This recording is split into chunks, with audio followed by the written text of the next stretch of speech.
Welcome to this illustration of the Koltanowski Phoenix attack.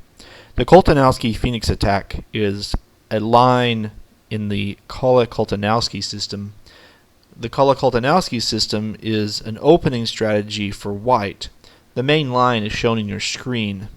The Phoenix option is a rare idea, but I think in coming years it will become more and more the main line, because the current main line appears not to give white much of an advantage. Or what normally happens at this point is that white takes on c5 and then pushes his e pawn to let this bishop loose.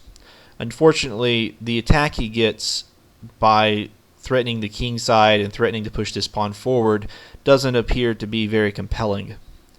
In the Phoenix, rather than opening the bishop up this way, white turns the situation truly into a reverse Maran and pushes his b pawn forward.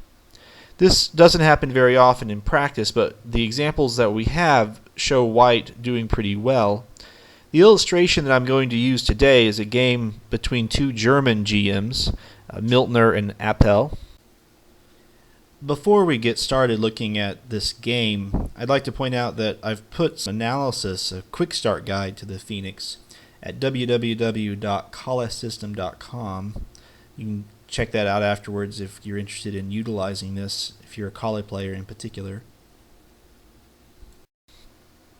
So let's see what happens as we go forward. 10 minutes isn't a lot of time to illustrate a game here on YouTube, but I'll do the best that I can to just show the basic ideas of how white can dominate the board without necessarily getting any material advantage right off the bat and eventually crush black.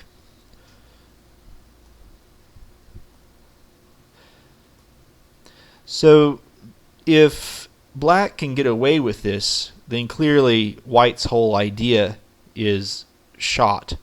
If black can put his pawns on d5 and e5 without white being able to do anything about it, then obviously this variation has no future at all.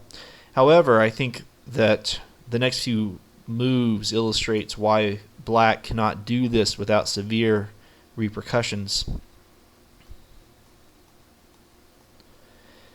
And now black places f pawn forward. This might look like it invites trouble without need, but even had black not played that pawn forward, he would eventually have had to anyway when white moves his queen up to d3, threatening to take on h7. So here he just happens to do it before that.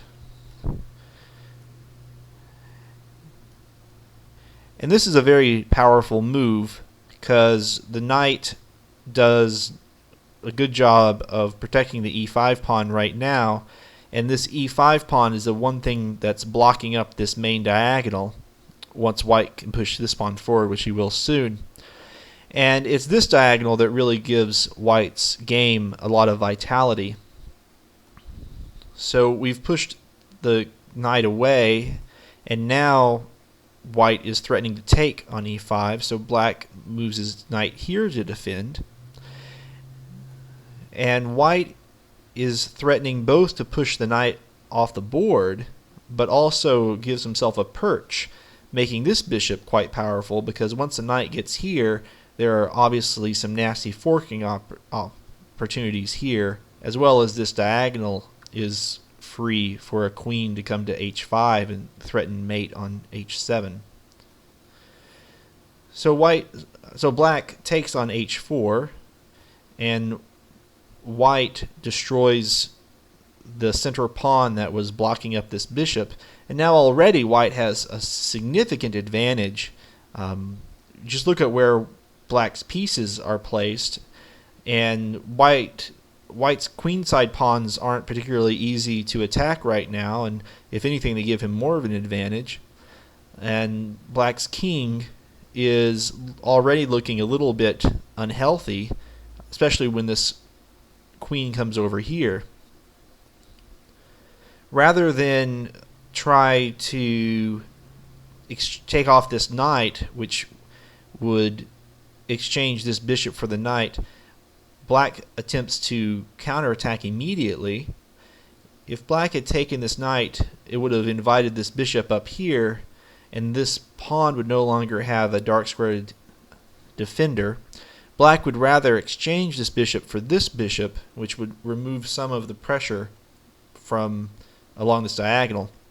As we find out later, this knight is pretty powerful at where he is as well, so it's really sort of a lose-lose situation.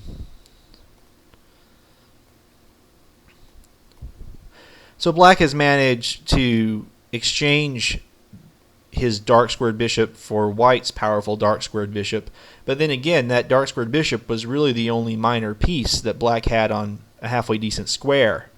So white has 3 centrally located pieces, and black has a queen that's under attack and a knight on the rim and a bishop back on his home square and a rook that can't get to the center because he needs to guard this square.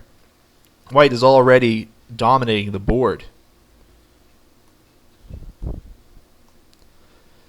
This is to allow the king to come here because currently, once again, this rook is stuck here. If the rook moved, white would give check with the knight. The king would have to come over, and then the knight could move, giving discovered check, and that could cause lots of problems. Just to give an example, here's a variation to play through. If black had played rook to e8 immediately, we would see something like this, which is clearly very bad for black. So back to h6. And now, once again, this just looks like a ludicrous position.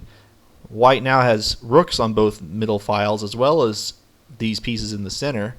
And black hasn't really gotten his pieces that much better than the way they were earlier. So it's not too surprising that pretty soon white finds a way to convert this massive central presence into more tangible advantages.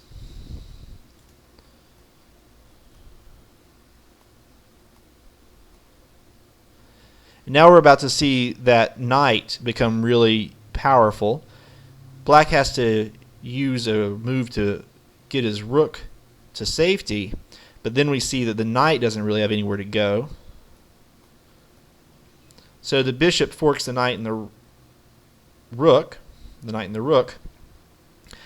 and so this rook is going to be lost. It's just a question of which piece which piece black gets for it. He decides just to take.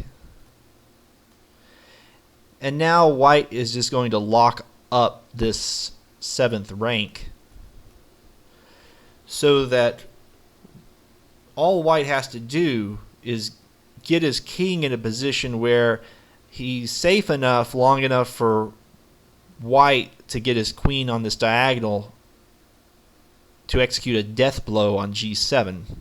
And the next few moves shows how this happens.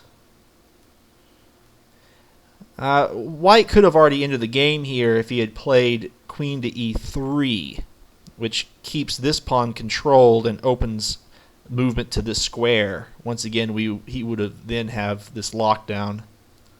Instead, he played the king to f1, and it just becomes sort of a little scurrying game.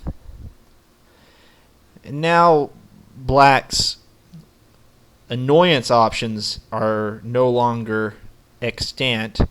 The queen can't check from here because the rook would eat her.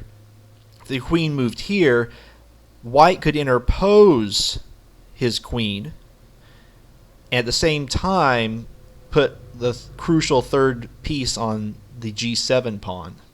So instead, in desperation, black plays there, and it's pretty much over because the king can't eat the rook without inviting disaster. So